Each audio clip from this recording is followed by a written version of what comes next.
నమస్కారం city news కి స్వాగతం। ఈ నెల 18వ తేదీ తెనాలి బ్రాహ్మణ పరిషత్ ఆధ్వర్యంలో ఉచిత సామూహిక ఉపనయనముల కార్యక్రమం నిర్వహించనున్నారు। శనివారం కొత్తపేటలోని బ్రాహ్మణ పరిషత్ కార్యాలయంలో ఏర్పాటు చేసిన విలేకరుల సమావేశంలో కార్యక్రమ వివరాలను పరిషత్ సభ్యులు వెల్లడించారు।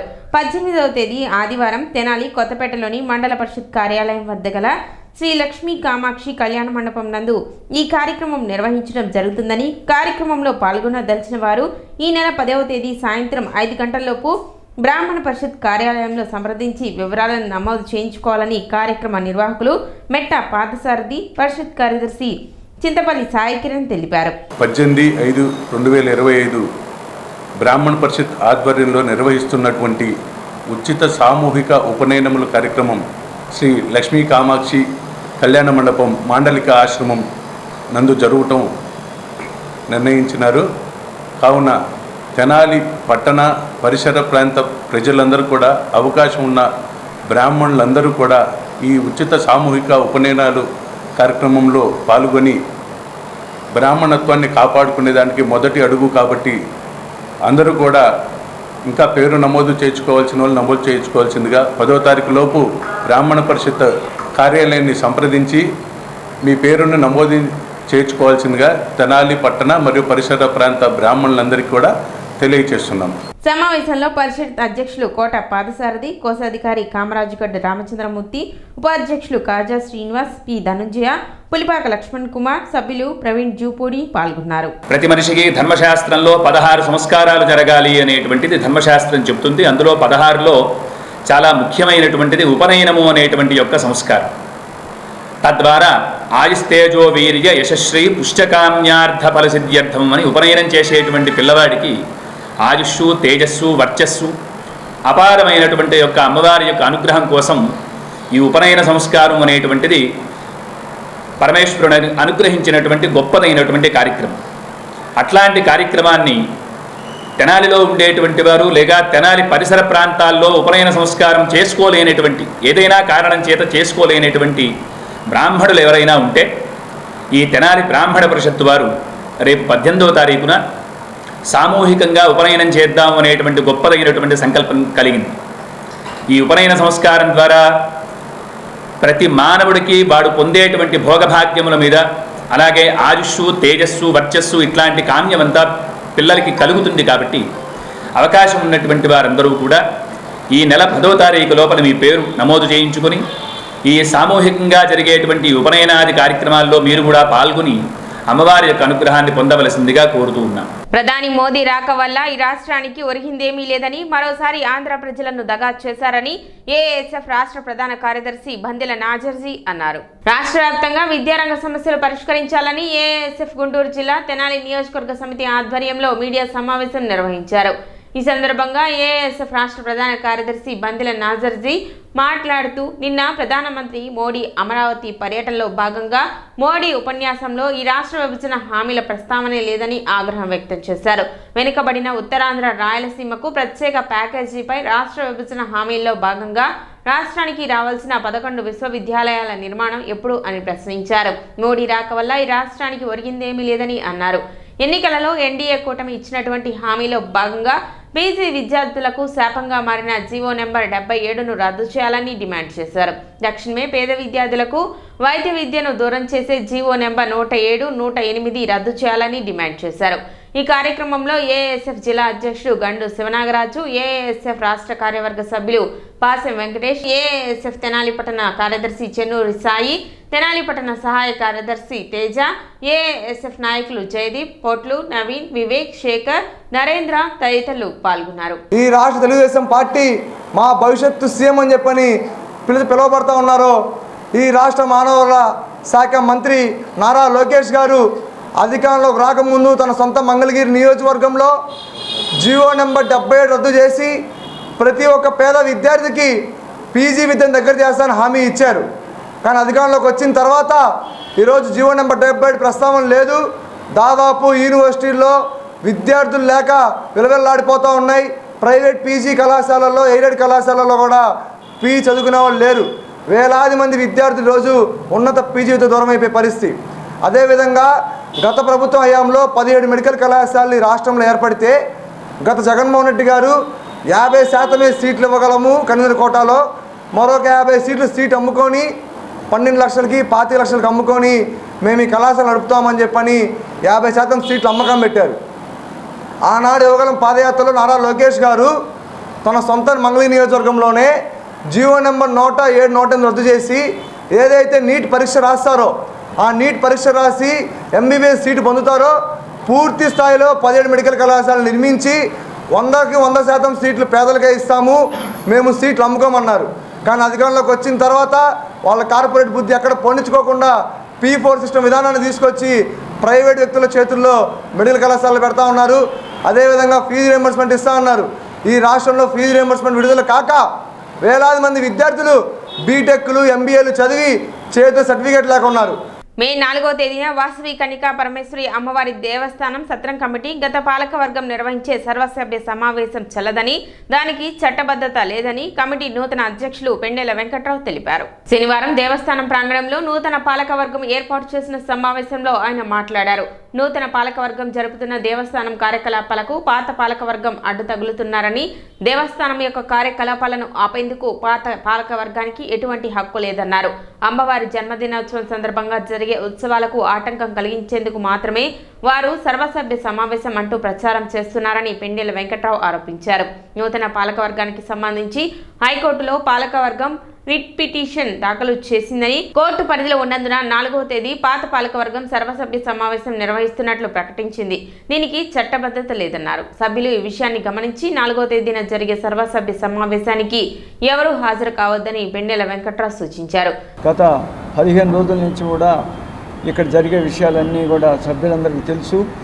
అయితే వాళ్ళు కావాలని ఏదో రకంగా పాత కమిటీ వాళ్ళు నవంబర్ 30తోనే వాళ్ళ టైం అయిపోయినటువంటి కమిటీ 3 వాయిదాలు వేసి 13వ తారీఖు మేము జరుపుతామని చెప్పి 13వ తారీఖున మమ్మల్ని మరి కళ్యాణ మండపం తాళం తీయకుండా వాళ్ళు ఏదో రకంగా పేచీలు పెట్టి వాయిదా వేయించారు. 15వ తారీఖున అడిషనల్ ఎస్పీ గారు వచ్చి నా సమక్షంలో జరగాలి, ఎవరైనా సరే మెంబర్షిప్ లేని లోపల రావడానికి వీల్లేదని చెప్పేసి ఆయన పంపించి లోపలికి అప్పుడు మీటింగ్ జరిగింది. బ్రహ్మాండంగా ఎటువంటి గొడవలు లేవు. అందరూ మీడియా వాళ్ళందరికీ తెలుసు, ఏ గొడవలు లేకుండా ప్రశాంతంగా జరిగిపోయింది. మళ్ళీ మేము 4వ తారీఖు మీటింగ్ వేస్తాము, జనరల్ బాడీ వేస్తామని చెప్పేసి వాళ్ళు మాట్లాడుతున్నారు, మైకు పెట్టి చెప్పిస్తున్నారు. వాళ్ళకి అధికారం లేదు. మేము ఆల్రెడీ ప్రెసిడెంట్గా ఎన్నికయ్యాం, కమిటీ చేసుకున్నాము. రేపు 5, 6, 7 తారీఖుల్లో అమ్మవారికి అతి వైభవంగా జన్మదినోత్సవాలు జరపడానికి సర్వసన్నద్ధంగా ఉన్నాము. పైపెచ్చు పూజకొచ్చే ప్రతి మహిళకి వెండి పూలు కూడా ఇవ్వడానికి కూడా ఒక 1000 మందికైనా సరే మేము ఇవ్వడానికి సిద్ధంగా ఉన్నాము. అతి వైభవంగా ఈ ఉత్సవాలు 5, 6, 7 తారీఖులో జరుగుతాయి. మీరు ఉత్సవాలు చెడగొట్టాలనే ఉద్దేశం మీదనే 4వ తారీఖుకి మీరు మీటింగ్ వేయడం ఇవన్నీ చేయాలని చేస్తున్నారు. అన్నిటికీ అమ్మవారు ఉంటుంది, అమ్మవారే చూసుకుంటుంది. మా ప్రయత్నంలో లోపం లేకుండా మేము అన్ని కార్యక్రమాలు, అమ్మవారి కార్యక్రమాలన్నీ కూడా ప్రశాంతంగా 10 మందికి ఉపయోగపడే విధంగా పూజా కార్యక్రమాలన్నీ చేసి లాస్ట్ 7వ తారీఖు ఊరేగింపులో కూడా పట్టణ ప్రజలందరూ పాల్గొనాలని మేము కోరుకుంటూ సమావేశంలో సెక్రటరీ తాతా శ్రీనివాసరావు, దేశు యుగంధర్, కొప్పరావూరి హరికిషోర్, శ్రీరామ్ రాజేష్, బచ్చు శివ, కోట రమేష్, ఎక్కల శ్రీమన్నారాయణ, తాడేపల్లి శివలింగేశ్వరరావు, కోరపాటి రవికుమార్, కొల్లిపర రాధా, ముబ్బల సుబ్బారావు తదితరులు పాల్గొన్నారు. గత 13వ తారీఖు జరిగిన 13 మరియు 15వ తారీఖు జరిగిన సర్వసభ సమావేశంలో పెండెల వెంకటరావు అధ్యక్షునిగాను, నన్ను సెక్రటరీగాను, శ్రీరామ్ రాజేష్ బాబుని ట్రెజరర్గాను మరియు మా పాలకవర్గ సభ్యుల్ని ఎన్నుకున్నందుకు మీకు హృదయపూర్వక ధన్యవాదములు. గత పాలకవర్గం వారు చేసిన అవినీతి, చేసిన అరాచకాలు బయటకు వస్తున్న దురుద్దేశంతో వాళ్ళు ప్రతిదానికి ఏదో విధంగా కాలడ్డం పెడతాం, ఏదో చేద్దామని పరిగెత్తడం, మమ్మల్ని ఇబ్బంది పెడతాము, ఇది చేస్తున్నారు. ఇది మంచి పద్ధతి కాదు. మనం సభ్య సమాజంలో తిరుగుతున్నాము, అందరం కూడా సోదరభావంతో మెలుగుదాన్ని మొదటి నుంచి చెప్తున్నాను. మీరు ప్రతిదానికి కయ్యానికి కాలు దూకుతున్నారు. అయ్యా, ఇది సభ్యత కాదు. మీరే హైకోర్టుకి వెళ్ళారు, రెట్టేసుకున్నారు. మా ఎన్నిక అని చెప్పి మీరే చెప్పారు. అంటే మీ దృష్టిలో మేము ఎన్నికైనట్టే కదా. మా ఎన్నిక చల్లదని జిల్లా రిజిస్ట్రార్ గారిని మీరు కోరారు. అంటే మీ దృష్టిలో మేము ఎన్నికైనట్టే. కావున ప్రజెంట్ మేము ఎన్నికై ఉన్నామండి. మీకు జిల్లా రిజిస్ట్రార్ దగ్గర నుంచి కానీ హైకోర్టు దగ్గర నుంచి కానీ డైరెక్షన్స్ ఉన్నారు, మీరు మాట్లాడతారు. ఇప్పటికి మీరు 4 సార్లు జీవితకాల సభ్యుల్ని మోసం చేశారు. మొదట్లో 2024లో ఓసారి జనరల్ బాడీ మీటింగ్ కాల్ చేశారు, డిసెంబర్ 25 తారీఖు నాడు. అది క్యాన్సిల్ చేశారు. తర్వాత మళ్ళీ ఇంకోసారి మీటింగ్ కాల్ చేశారు ఫిబ్రవరిలో, అది క్యాన్సిల్ చేశారు. మళ్ళీ ఇంకోసారి మీటింగ్ అనౌన్స్ చేశారు, దాన్ని రసాబస చేశారు. మాకు సంబంధం లేని మీ కాలేజీలో పనిచేసే మీ దగ్గర ఎంప్లాయీస్ని తెచ్చుకొని మేము వాళ్ళతో మీటింగ్ జరుపుతూ ఉంటే వయసులో ఎంతోమంది ఉన్నారండి, వాళ్ళతో జరపండి మేము అడిగితే అది కాదని మీ ఇష్టం వచ్చినట్టు మీకు నచ్చినట్టు జీవితకాల సభ్యులు చనిపోయిన వాళ్ళ నెంబర్లు మార్చుకొని వాళ్ళని తీసుకొచ్చి మొత్తం మీటింగ్ రసాబాస్ చేద్దామని మేము ఎంతో సమయంతో ఉంటే మీరు చేశారు. జీవితకాల సభ్యులతో ఎర్రటి ఎండలో దేవుడి సాక్షిగా రావి చెట్టుగా నుంచొని చక్కగా ఇక్కడ మేము సమావేశం జరుపుకున్నామండి. మా తిప్పలు మేము పడ్డాము, వాళ్ళు కూడా చక్కగా అందరూ లైన్లో వచ్చి కూర్చొని ప్రతి విషయాన్ని మాతో చక్కగా చర్చించి స్పందించి సంతకాలు పెట్టి చేశారండి. తర్వాత పోలీసు వారి సూచనతో మళ్ళీ తిరిగి 15వ తారీఖు నాడు ఒక ఎస్పీ గారు, ఒక అడిషనల్ ఎస్పీ గారు, ఒక డిఎస్పీ గారు, 3 సిఐలు, ఊళ్ళో పట్టణంలో ఉన్న ఎస్ఐలు మరియు పోలీస్ సిబ్బంది వారి సహాయంతో వాళ్ళ సూచనతో వాళ్ళ పర్యవేక్షణలో ప్రతి ఒక్కరికి వాళ్ళ ఉన్న కార్డు చూపించి పక్కన ఉన్నా లేదని చూసుకొని మేము లోపలికి వచ్చారండి. వచ్చిన వాళ్ళని మమ్మల్ని పైకి వెళ్ళనీయకుండా వాళ్ళు మొత్తం తాళాలు వేసేశారు. అయినా సరే సర్వసభ్య సమావేశ సభ్యులు సహృదయంతో పర్లేదు మనం ఎక్కడ ఎలక్షన్ పెట్టుకున్నాము, ఎంత ఎండైనా పర్లేదు మనం చేద్దామని చెప్పి మమ్మల్ని ఇక్కడ ఎలక్షన్ పెట్టించి మమ్మల్ని ఎన్నుకున్నారండి. రేపు మీరు జరపబోయే సమావేశము చెల్లనేరదు, చట్టబద్ధత లేదు దానికి. రేపు 5, 6, 7 తారీఖులో అమ్మవారి జన్మదినోత్సవం అండి. ఎంత చక్కగా చేసుకోవాలండి, మనం చక్కగా అందరం కలిసిమెలిసి ఉన్నాం. రేపు జీవితకాల సభ్యులకి మరో ముఖ్య గమనిక, మరొక మనవండి. రేపు జరగబోతుందని వాళ్ళు ప్రకటించుకుంటున్న సర్వసభ సమావేశం చెల్లనేరదు. కావున దయచేసి ఎవరు ఈ సమావేశం హాజరు కావట్లేదని సవినయంగా మనం చేసుకున్నాం. సత్రం కమిటీ సొసైటీ యాక్ట్ ప్రకారం ఉందండి. ఈ రోజు వరకు దాని రెన్యూల్ లేదండి. అసలు వాళ్ళకి బైలా పుస్తకం నిన్న తీశారు తప్పితే, నిన్న తెచ్చుకున్నారు తప్పితే వాళ్ళ బైలా పుస్తకం నిబంధనలు తెలియవండి. రిక్విజేషన్ ఇస్తే 15 రోజుల లోపల కంపల్సరీ సమాధానం చెప్పాలండి. గతంలో ఇక్కడున్న సభ్యులు కొంతమంది మాకు రిక్విజేషన్ నోటీస్ పంపించారండి మాకు వయసు విజ్ఞాన కమిటీకి. కరెక్ట్గా 15వ రోజున మేము సమావేశం జరిపామండి. వాళ్ళు సమావేశం రాలేదు. అయినా సరే వాళ్ళలో సంతకం పెట్టిన సభ్యులు వచ్చి సమావేశం హాజరయ్యారండి. మేము చెప్పిన సమాధానాన్ని సంతృప్తి చెంది మళ్ళీ తిరిగి ఎన్నుకున్నారండి. 2004 నుంచి రెన్యూ లేదండి. ఏ కమిటీ అయినా ఎన్నుకోగానే దీని పుట్టుపూర్వతాలు ఏంటి, అసలు ఈ స్థలదాతలు ఎవరు, ఈ బిల్డింగ్స్ ఎవరు కట్టించారు, మనకు దాతలు ఎవరు అని ఒక లిస్టు తీసుకుంటామండి. అలానే అధికారులుగా ఎవరు చేయాలి, మున్సిపల్ సిబ్బంది ఎవరు, ఈ బైలా పుస్తకాలు ఏంటి, బైలా నిబంధనలు ఏంటి, అమ్మవారి ఉత్సవాలు ఎప్పుడు జరపాలి, అమ్మవారి ఆశయాలు ఏంటి, ఈ గుడి పెట్టిన ఆశయాలు ఏంటి, దీనికి సంబంధించిన సబ్జెక్ట్ ఏంటో ఒక నిబంధనలు చూసుకొని మనం ప్రవర్తించాలండి. వీళ్ళెక్కడా కూడా దాన్ని ప్రవర్తించిన దాఖలా లేదండి. అంగలకుదురు దాసకోటి ఆశ్రమం నందు 68వ శ్రీ సీతారామస్వామి వారి లక్షమల్లెల పూజా కార్యక్రమాలు విశేషంగా జరుగుతున్నాయి. గత నెల 28 నుండి ఈ నెల 7వ తేదీ వరకు ప్రతిరోజు శ్రీ సీతారామస్వామి వారికి మల్లెపూలు పూజ మరియు వాల్మీకి రామాయణం యజ్ఞం వైభవంగా జరుగుతున్నాయి. ఇందులో భాగంగా 3వ తేదీ శనివారం శ్రీ వెంకటేశ్వర స్వామి వారి కళ్యాణం కన్నుల పండుగగా నిర్వహించారు.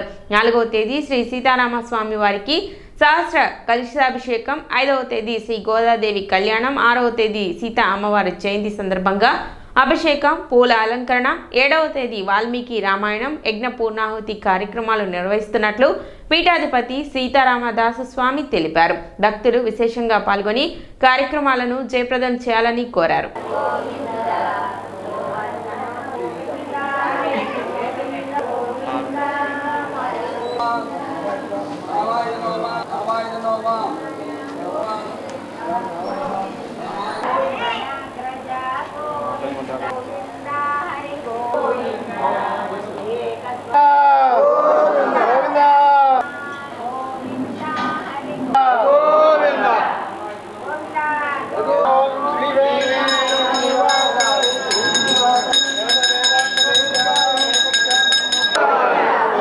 ఈరోజు చాలా సుదినము. 68వ సీతారాముల వారికి లక్షమల్లె పూల పూజ జరుగుతున్నది. 28వ తారీఖు నుంచి రేపు 7వ తారీఖు దాకా జరుగుతుంది. ఈరోజు శనివారం సందర్భంగా శ్రీదేవి భూదేవి సమేత శ్రీనివాసమూర్తుల కళ్యాణం జరుగుతున్నది. రేపు సీతారాముల వారికి సహస్ర కలశాలతో అభిషేకం జరుగుతుంది. 68వ సంవత్సరం సందర్భంగా సహస్ర కలశాభిషేకం. ఎల్లుండి గోదాదేవి కళ్యాణం. 6వ తారీఖు నాడు సీతమ్మవారి పుట్టినరోజు సందర్భంగా కలిశాల అభిషేకము పూలతో అలంకారం జరుగుతుంది. రామాయణ యజ్ఞము 28వ తారీఖు నుంచి వాల్మీకి రామాయణం బాలాకాండ నుంచి యుద్ధకాండపై పట్టాభిషేకం దాకా యుద్ధం జరుగుతుంది. ఈరోజు సుందరకాండ యజ్ఞం జరుగుతుంది. రేపు 7వ తారీఖు నాడు పూర్ణాహుతి జరుగుతుంది. సిటీ న్యూస్ ఇంతటితో సమాప్తం. నమస్కారం.